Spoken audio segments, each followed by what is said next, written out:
critics, we have been continuing writing science fiction. So we shall be discussing all these aspects today.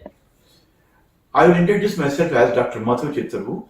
I am a doctor by profession, and many people ask me why I have written mostly science fiction novels.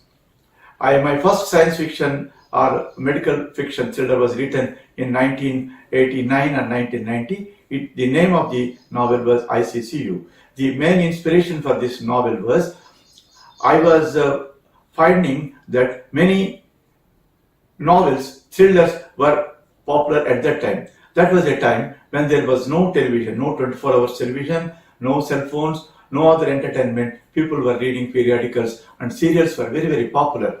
And serials, novels with themes occult and based on superstitions like exorcism, ghosts and such things were hugely popular and being promoted by the periodicals as well as the writers, sometimes pejoratively called as Kshudra Sahitya. At that time I thought, why can't I create a medical thriller, a medical science fiction, which is thriller and it may become popular for our Telugu audience. And I was definitely inspired by the English novels of the medical thrillers of various authors. So the first novel which I have written was ICCU, Intensive Coronary Care Unit, which is a medical thriller novel based in a cardiac unit where a new doctor, young aspiring doctor enters and finds periodical sudden unexpected cardiac arrest in some patients, and he investigates the matter and finds that another doctor is doing some mischief by planting electrical instruments called pacemakers, which are not only controlling the heart but also controlling the brains of these patients.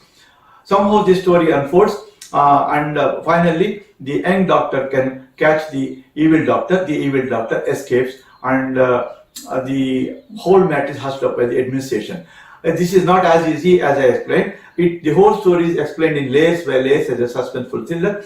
At that time, I had a problem of getting it published by many editors, but finally it was published in Andhra Prabha Weekly and became hugely popular. It was described as an explosion of cardiac medical knowledge in Telugu literature. Later, I have continued it as a sequel by Bye Polonia, where the same villain doctor appears again with the same heroes, and he again, due to his inherent criminal nature, he encounters extraterrestrial people from the other planets, a planet called New Titan in Pleiades galaxy. They come to the Sahara Desert in Algeria to repair their spaceship, and they were bitten by scorpions. While treating them, he finds them, they are vulnerable for morphine, and their powers are increasing and they are becoming junkies who can be manipulated by him. So this story by Polonia about these extraterrestrial being manipulated by evil doctor, and it has several themes like travel by light and extraterrestrials, spaceships and good doctors, idealistic doctors, and catching this evil doctor in his nefarious activities. This was about Bye Polonia. It was also translated. The first novel ICCU and Bye Polonia were also translated in Kannada language, and they were serialized in Kannada periodicals also. The third novel was Epidemic, which is talking about a pandemic situation in Hyderabad much before the present pandemic which we have encountered recently. And the same evil doctor, now he is organizing a laboratory, and it is only a front for his evil activities. He is making virus particles as aerosols and selling these bad viruses to bioterrorists and politicians for their evil activities. But by mistake, the viruses escaped and there is an epidemic in Hyderabad, and the whole theory is explained, the story is explained in a thriller type of format. Like that, my first trilogy in medical science fiction was ICCU, Bye Polonia and Epidemic. Later, I followed them up by another trilogy called Space Opera Trilogy or War for Mars. I have written these novels in English language also. They were published by Sampark Publications of Calcutta. The first novel is called War for Mars, the story of the fourth millennium. The second novel is Blue and Green, Return to Earth. And the third novel is Dark Outpost, Final Revenge. In these three novels, they belong to a subsect of science fiction called space opera, and the setting of the story is in the future. that is in the 4th millennium, that is 3465 AD. The earth is changed, the solar system is developing with so many colonies, and there is interplanetary travel much developed, and there are space platforms, and there are robots, and so much change in the international or interplanetary climate. So I have taken this futuristic atmosphere and have created a space opera trilogy, War for Mars trilogy, and the same thing I have translated and published in Telugu with the names of Kujuti Kosam, that is the first novel, and Neeli Akupacha in Telugu, that is the second novel, and Bhuminunchi Pluto Daka, that is the third novel. So to this esteemed audience who are writing science fiction, I need not tell about the definitions of science fiction, but let us see whether what we have written is science fiction or not. There are many definitions of science fiction. Science fiction means a fiction and science. Fiction based on science, the present day facts of science. So you take the present day facts of the science and develop a story what can possibly happen in the future. So science fiction also is divided into many subsets, like hardcore science fiction, where there are hard facts which are difficult to understand, that is the exact facts which are existing now. Softcore science fiction, where the facts are a little bit simple and it is easy to understand. And science fantasy, where the exact thing is not science, but it may happen like that, like time travel, flying in the air, so many other things which are not happening really by science, like even time machine or time travel, they have not been developed. But there is a fantasy about these things, like people killing by laser rays and from their eyes, and people traveling by time machines, people traveling back in time and forth in time, and all these things. So many people prefer to call them as a speculative fiction also. The present term is called speculative fiction. And other things like military science fiction, where robotic armies are there and robots will fight, and cyberpunk, where example is a Matrix, where there are machines are ruling the world, and science fiction horror, there can be horror in science fiction also, like that. Space opera, where, as I explained before, the story, a romantic story between two empires, which contains a lot of descriptions about the futuristic warfare between the evil empires and the human empires, which try to occupy the solar system and the whole earth. So I have created the space opera science fiction in Telugu for the first time, and recently I published another anthology of Jed science fiction, which contains the present day topics in the science fiction. I decided to write about each topic of the science fiction, which is earth-based science fiction, like zombies, robots, and driverless cars, artificial intelligence, and some medical topics. This was the last book I have written, and I plan to write many more like these short stories in future. Thank you, Dr. Madhu. And now we have Mr. Saleem. Saleem is a Sahitya Academy Award winner for the novel, and he is a prolific writer of both stories, novels, and now he has turned towards the science fiction writing. So, Saleem Garu, now please elaborate and tell us how you got attracted to science fiction and what are the themes that you have created in science fiction. Namaskar to all of you. I am in literature for the past 4 decades. So far I have written 27 novels and more than 300 stories. Most of the themes are the societal problems faced by downtrodden people, women, especially Muslim women. With regard to science fiction, I am a latecomer. Only for the past 5 to 6 years, I started writing stories and novels in science fiction. I think Telugu readers, they are not much interested in science fiction. Telugu readers, they want to connect to the story emotionally. They want to identify themselves with the characters of the novel or story. For this purpose, they are more attracted, or they read more the romantic stories or thrillers, crime thrillers.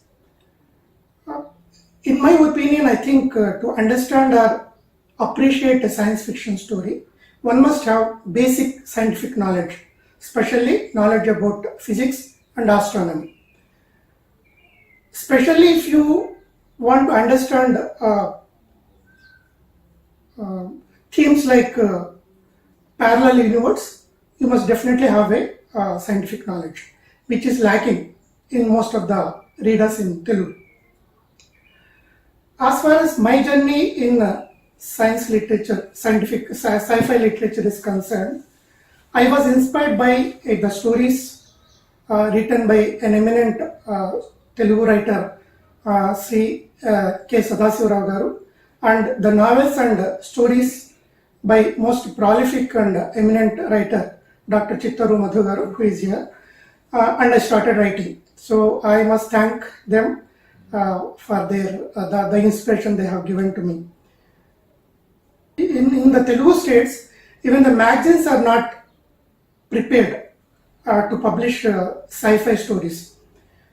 Some years back, I wrote a story about a scientist who found a way to copy the memories stored in the brain of a person and then paste it into the another person's brain. This story I have sent to so many magazines, popular magazines in Telugu, but nobody came forward to publish it. Even in such unpleasant and discouraging circumstances, so many writers in Telugu have contributed a lot to sci-fi literature. But unfortunately, they did not get the recognition they desired. I wrote 4 sci-fi novels and 2 medical sci-fi novels and 6 stories so far. Most of my novels, 3 of my sci-fi novels are for the children who are aged 10 years and above. And 3 of these novels have won Tana Award consecutively for 3 times. As I am writing for the children, I have taken easy topics like aliens, robots, androids, humanoids, such topics I have taken so that the children can easily understand them. In one of the novel, I have written that waging war against Martians and occupying their planet Mars is not the victory at all. The victory is when they win the hearts of the Martians and they stay there in that planet along with them peacefully. That is the final victory.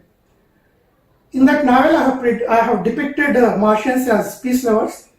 They don't have even weapons to kill one another. They don't like wars at all. In that novel, two boys, one from Mars and another from Earth, they become friends and they try to convince the humans that peace is more desirable than the wars and destruction. In another novel, the aliens set up the Earth and they throw a challenge to human beings that if their spaceship is destroyed within 10 days, they will spare the Earth and they will go to other planets to invade. Their spaceship is protected by a layer, invisible layer, through which no object, no material object will penetrate through it. So all the bombs, missiles, poisonous gases, nothing will be useful to destroy that spaceship. 2 boys, they observe that plants are able to cross the barrier and reach the spaceship. The ant's exoskeleton is made up of a chemical called chitin. So on this basis, our people, our military people will prepare missiles coated with chitin and they could destroy the spaceship.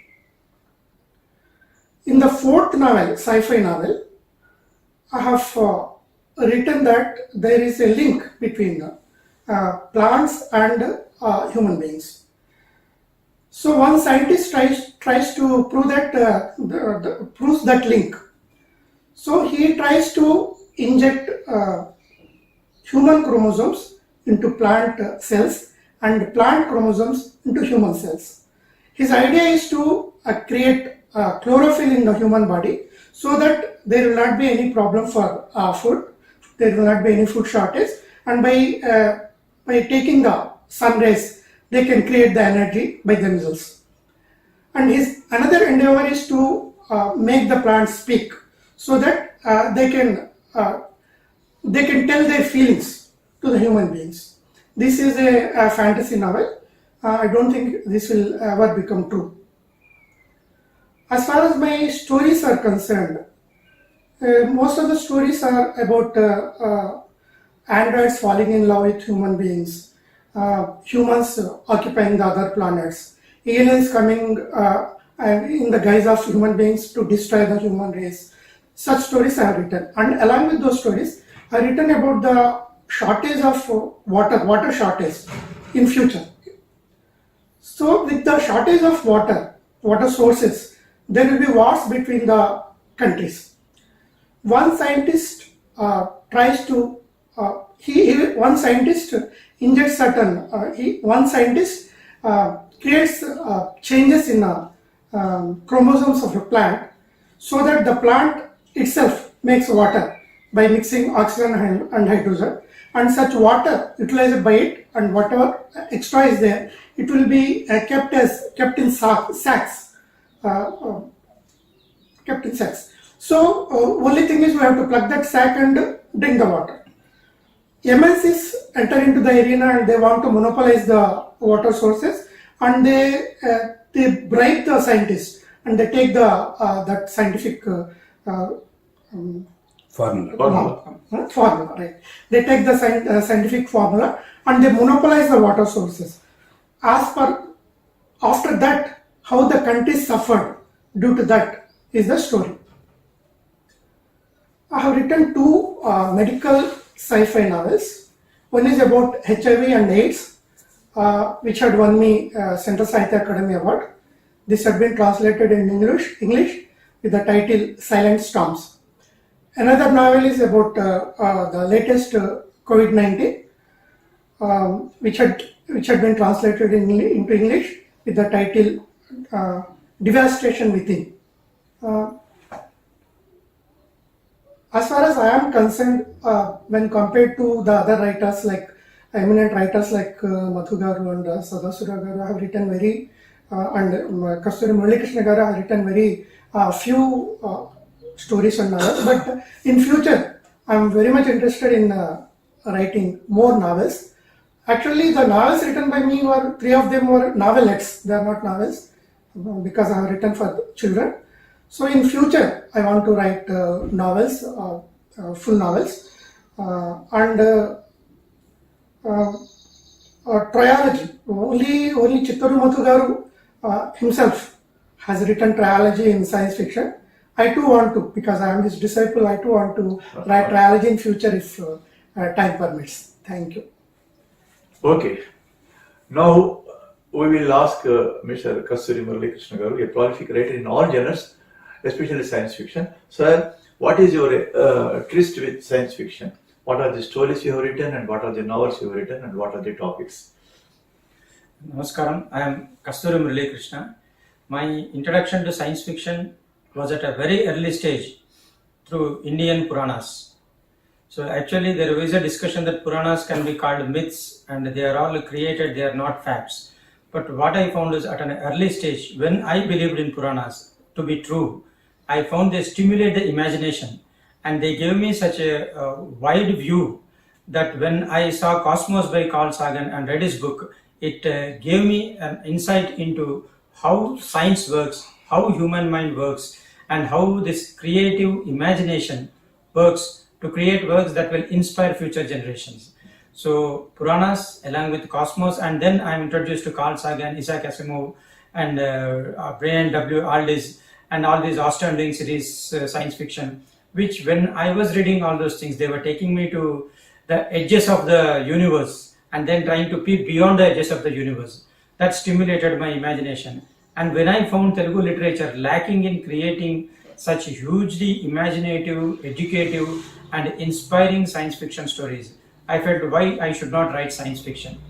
And I wanted to be original as always. So I did not want to be inspired or copy either Isaac Asimov or Carl Sagan. We might take some material from them, but we have to create our own original science fiction to stimulate imagination of our Telugu readers. So the first science fiction novel, I started with a novel. It is easy to write science fiction novel than a short story. Because in a short story, in such a span of short time, you have to explain scientific things to Telugu readers who are not well conversant with scientific researches or facts, and then build up a story. So I started with a novel called Marma Yogam. The basis for the novel was the Indian yoga system, where it is called Ashtanga Yoga. And as you go through each and every step of the yoga, you gain certain powers. So using those powers, a person has to use discretion in utilizing those powers and go to the further step. So once he crosses all these 8 steps, he becomes a perfect yogi.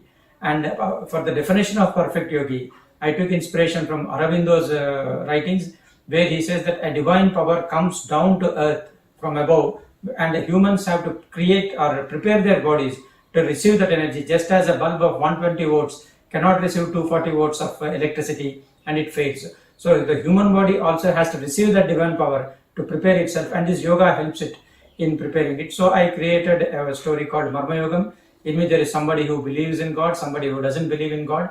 It is a conflict between these two, and there is a person, a mad scientist, who creates a perfect yoga machine, wherein instead of going through the rigorous practice of Ashtanga Yoga, if he enters into that yoga machine, he crosses through all the 8 stages, and when he comes out, he is supposed to be a perfect yogi. And there is as usual, a villainous sadhu who wants to capture this perfect yoga machine and use it for his nefarious deeds, and the conflict between belief and non-belief, and the misuse of the yoga system, and the malified intentions of humans. So it's a big conflict. It was a very successful novel, Marma Yogam. Then when I wrote it, I followed the typical system of creating suspense. It was hugely successful. Then that gave me a taste of science fiction. I followed it up with a few stories. I based all my stories either on Indian philosophy or on the latest scientific researches. So for example, in Indian philosophy, there is a concept called we are all like, when you read this philosophical system, you feel as if we are all programmed robots. Like when I feel hungry, my stomach tells me when I'm hungry. When I see a food which is tasty, my mouth waters. Who asked them to produce? That means they are all programmed. Like when we eat something, digestive juices come on their own, acids are produced, and then the waste material is ejected. So we are like a system, a computer programmed system, where our responses to certain things are also programmed. Then I created a story based on nanorobots, like a person creates, like in our body, there are white blood corpuscles which fight against any foreign body that is entering our body and keeps it healthy. So my scientist creates nanorobots, which are like white blood corpuscles, and they enter the body and fight against all foreign bodies, and they are self-sustaining, like they derive their energy from the body. And this way, slowly over a period of time, they replace the white blood corpuscles, and the body is run by these robo white blood corpuscles created by scientists. Now the question arises, who is this fellow? Because his body is run by all these nanorobos. Is he a man or is he a robo? That is one question. And another Indian philosophy, we know that we are Atma, who take this body, and then once this body's purpose is over, we discard it and enter into another body. And whereby the Atma is there, but our memories are lost. So I created a story called Keek, in that a person is programmed. For all his desires are all controlled. And once his system is very soft, he starts getting human emotions. Then he'll be taken to the lab, all his memories are wiped out, and his memories are entered into a separate body. So this system of Atma taking one shape to another after death, I have created this story. The same way, most of my stories are based on Indian philosophy, and they are original. Like and I took human nature. There is a story called Ventalgis Varudu, where Ventalgis is a very nearby system, galactic system, where there is a separate civilization, and they find a small child ejected from Earth when all Earth humans are got destroyed. To preserve, it is a human tendency to preserve themselves. So when this child enters the Ventalgis civilization, they do not want to this, because humans are evil by nature. They destroy everything. So they don't want this child to enter. But the moment they see his innocent smile, they allow him. But they don't know that behind the innocent smile, the malified intention and evil lurks in human beings. So this way, I have created all this kind of psychological and science fiction. And there is another science fiction which I wrote called Adhiratra.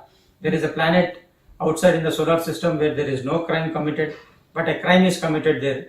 And to investigate it, they take a detective from Earth to that Atiratra Graham. And in Atiratra Graham, he finds that actually it is the animals that run this Graham. There are no humans in that. Animals project themselves as humans to this fellow. And in fact, they brought him for other purpose, to procreate. So all these things are written. But where I failed was, I tried to use Puranic names like Kundodara, all those things, which are very new to our readers, and they could not identify with the characters. So this is one lesson I learned is for Telugu readers. Sir, in this context, I would like you to talk a little bit about the relationship between myth and science fiction. Can you talk a little bit about Indian mythology and science fiction? Did you find any similarities? I found that the moment you call it fiction, it becomes not a fact. But our Puranas are facts. So people have seen them, they have written about them. Because of our ignorant state, we call them myths, we call them created or anything. But I find a lot of science in them. Because ultimately there is a proverb that a scientist with great difficulty climbs atop a mountain and he finds a philosopher there already discovering the truth. So that is how Puranas and science are. And there is a misconception that science and our religious or Puranas, they are at war with each other. No, they complement each other. Especially in Indian philosophy, you find science and these philosophical tenets complementing each other. Just like I told you, Bhagavad Gita says that Atma is permanent. It changes from one shape, discards one used cloth, like a used cloth, discards the body and goes into it. I wrote a story based on that. And there is in our Kathopanishad is there, where he talks about death. But the moment he understands what death is, and to tell people, he needs a physical form. So you have to become a part of that bigger consciousness. You have to lose this physical entity. But the moment you lose physical entity, you lose contact with the physical world. Apart from this, I find that many of our mythological characters, take Hanuman, he jumps like Superman on the ocean. Take Ravana, he has got 10 heads. And there are certain things like parallel universes. The present day Earth-based science fiction talks about parallel universes, 11 types of dimensions.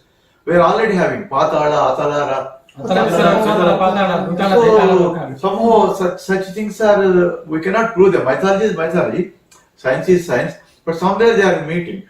Many things, in the same way, this artificial insemination or something like in Mahabharata, where Dronacharya is born from a pot where they put the semen and something, children are born, embryos. So some concepts are there which cannot be proved, they are in the Puranas, but they are also now coming into popularity. So there is some relation between myth and science fiction. The thought that Puranas have to be proved itself is wrong. Puranas are proved facts given to us in a story form.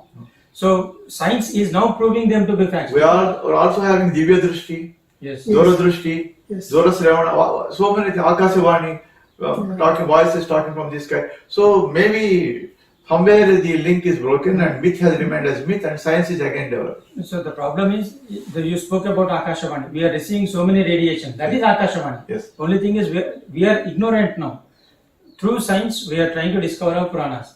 That is where I write my stories or novels or whatever it is. For example, my Punasrushtiku Purutinopulu, I wrote a story and a novel based on the same thing, parallel universes. One goes through wormhole, goes into another universe. He searches there and comes back to Earth. When Earth is destroyed, the moment they step on the Earth is waiting for them because they are all bacteria and everything. So Earth turns these humans into trees and again a new creation is born. And then I wrote another story whereby they create a kind of greenhouse in Saturn. Yes. And in Saturn, Titan, the upagraham of Saturn. Yeah, and in that, because they have created all the trees, the bacteria come, and again the different kind of creation takes place with all the geological systems happening, and man is evolved. So these kind of stories through science fiction, I think we can prepare the future generation to face their times. And for example, I wrote a story about interactive games, which when I wrote it, interactive game did not enter into Indian society. Correct. And the ill effects of interactive games, the evils that they produce and the crime that they produce in children. So that is becoming a fact. I think this is the way we have to create science fiction, where we have to observe society, put it into future, giving the perspective of what future is going to be, so that the readers or the generations will be prepared to face future Yes. with a positive frame of mind, not a negative frame of mind. So this is the science So fiction. what I feel is, when we create science fiction, many people, many critics, literary critics tell, what is the use of these things? We don't know anything about science fiction. What are the social relevance? What are the benefits of science fiction? We have just now come out of a pandemic, 2 to 3 years. We have lived by a tremendous pandemic where almost lakhs of people died. Even the developed countries have to shut down. Slowly, we are coming out of that only by the basis of science and by inventing vaccines. But in between, there were so many human tragedies, like people dying, superstitions, somebody selling some plant juice as a drug, all these things. So by reading science fiction, dystopian fiction, we get the courage to face any unexpected situations in future which are created by our own environment or our own faults or by other unexpected things like extraterrestrial manifestation. So this is the basic and very important social benefit of science fiction. That is what I think. Can you tell, sir, any problems you faced while writing science fiction in Telugu or regional languages?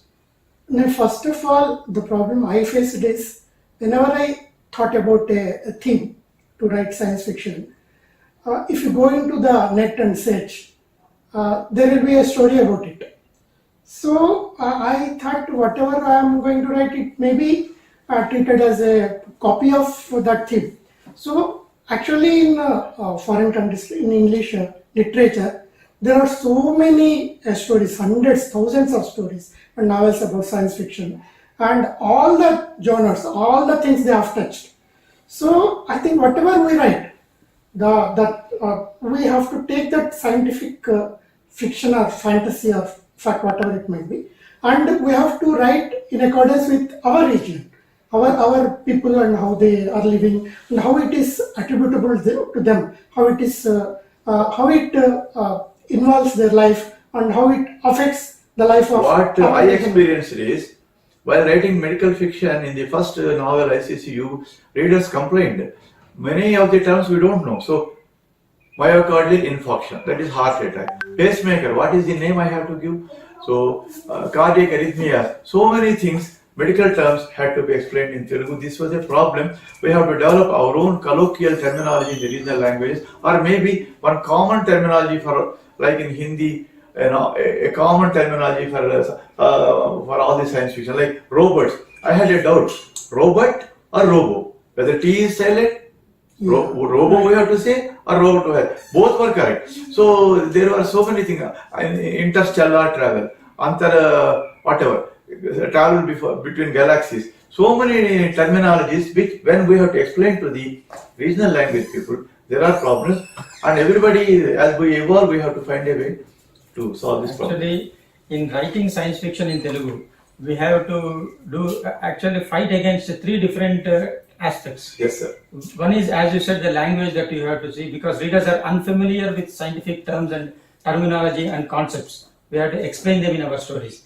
Second we face is the editors and sub-editors are ignorant of what science fiction is. Yes. So when you write science fiction, they cannot identify the scientific concepts in it, and they cannot even understand the story.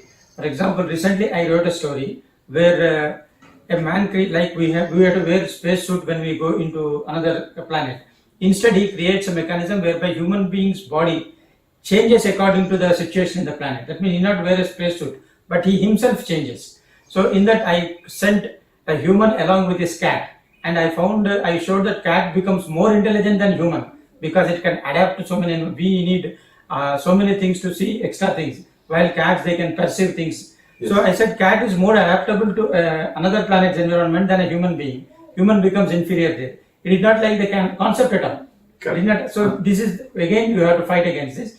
Third is indifferent or ignorance of Telugu critics. Actually, critics are like a bridge between writer and the reader, and they have to build a bridge where they themselves know how to build a bridge. They themselves don't consider science fiction as an art, as a form of story writing. Yes. Then how are you going to reach the people? Like, you have to write the story, publish it, explain the story to critics, explain the story to readers, explain the story to editors. So this becomes a huge gigantic task where you spend most of your time in fighting these people to make them understand what science fiction is, what you have written. So these are the three. The third one is a major thing, and the fourth one, unsaid one, is that when you write in a regional colloquial language, you don't reach out to other parts of India. Like if you write in English or Hindi, you have a huge audience. Yes. You are noticed. Even when foreigners come and do research in India, they talk about English, Hindi, Bengali and Marathi science fiction. Marathi, because Jayant V. Narlikar has written, Correct. is a famous astrophysicist. Also Satyajit Ray. Satyajit Ray, Bengali, you know Satyajit Ray, Yes, yes. because his IT, which is copied, said to be copied Yes, by Steven Spielberg. So Yes. these four languages are focused upon. Yes. When you write in Telugu, unless you translate them or reach out to other parts, you will not be known. So these four aspects, as science fiction writers in Telugu, we are fighting against. Yes. And still we are writing science fiction. That is kudos to our determination and our courage to try to keep science fiction on a national path. Yes. Sir, earlier I used to find it difficult to get the sci-fi story printed in printed magazines. But of late, there are web magazines like Sanchika web magazine, which is edited by our kasturi muralikrishna garu. That magazine is encouraging very much the science fiction literature. My 3 or 4 stories were published in it, and even Dr. Chittarvu Madhu stories were published in that magazine. So one problem, I think the fourth or third problem expressed by kasturi muralikrishna garu is solved. I think other web magazines also must take cue from it and encourage science-fi literature. But there the problem of editors, subeditors not knowing what science fiction is comes there. Because I myself am a science fiction writer, I can identify easily what science fiction is. That's right. Having said all of that, let us start the final topic, the future of science fiction in India. Still we have got a lot of things to do, especially in Telugu. And when you see Western literature, there are thousands of science fiction books and there are dozens of science fiction movies which are becoming popular and also earning a lot of money. There is immense scope for science fiction themes, and we hope by this conference all of us can find ways and means of developing science fiction in India in various languages and bringing them all on a good platform, common platform, so that India, not only in India but in Asia, the science fiction genre of the literature will be improved in manifold. Talking of Western science fiction in other parts of the world, Yes. they have built up science fiction as a huge mansion, Yes. step by step. They have astounding story series. Every year they give awards to get best science fiction Yes. writer. Yes. They print best science fiction stories, best science fiction novels, best debut science fiction stories. So that way science fiction has developed into a huge mansion where it is developing scientific temper in readers in the society also, and science fiction writers are also prospering. Yeah. That kind of scientific temperament or atmosphere. I agree, sir. Even the great literary organizations of India like Sahitya Academy, Kendra Sahitya Academy or regional Sahitya Academies are giving only a second place to science fiction. I think there must be awards in science fiction like Hugo Award or Nebula Award in the international forum. And in India also, somebody like Mr. Narahari or the International Science Fiction Studies or Indian Society for Science Fiction Studies, they should come up with awards like Nebula or Hugo Awards for the Indian science fiction writers, so that the science fiction writers will get encouragement and the literature as a genre of sci-fi and fantasy will improve in our country. I also propose that because we are international conference on the same platform, we have to translate our stories into other languages. Yes, Each sir. other stories. A Like, huge project. was- there are very beautiful science fiction written in Assam, beautiful science fiction in Orissa, Oriya, and there are also good science fiction in Kannada, excellent science fiction in Kannada. So all these things have to be, as science fiction writers, we may have to sit together, talk about each other, and recreate our stories into different languages so that we can reach out to each other. And I am confident, I am sure, at least in Telugu, we are creating science fiction on par with any international sci-fi writer or story. So when we come together as Indian science fiction writers, I think we can place India on par, Indian science fiction story on par with any of the international science fiction literature, and stand with our head held high. True, sir. We agree completely with you. Thank you very much. Thank you very much Thank for giving us the opportunity. And also for participating in this discussion. Thank you, Saleem Garu, Chittarvu Madhu Garu. Hope we will have more such platforms to discuss science fiction in future. Thank you. Namaste.